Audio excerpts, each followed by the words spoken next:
Inihain ni Benguet Lone District Representative Eric Yap ang House Resolution No. 1603 upang hikayatin ang House Committee on Natural Resources na magsagawa ng investigasyon in aid of legislation sa kapasidad at kahandaan ng mga kinauukulang ahensya ng pamahalaan sa pagtugon sa forest fires. Layo nitong maiwasan at matugunan ang mga ganitong trahedya. Gayon din upang makapagsagawa ng rehabilitasyon at reforestation sa mga apektadong lugar. Sa ulat, mahigit na sa 200 sunog sa kagubatan ang naitala sa probinsya ng Benguet kamakailan. Naranasan din ang ganitong sakuna sa Mountain Province, Abra at maging sa Baguio City. Ayon kay Congressman Yap, bagaman kinikilala ng Kongreso ang efforts ng iba't ibang ahensya ng pamahalaan, may pangangailangan pa ring busisiin ang kakayahan ng iba't ibang ahensya ng gobyerno.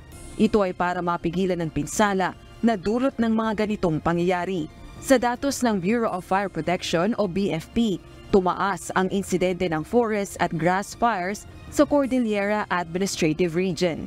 Rosa Licuz, UNTV News and Rescue.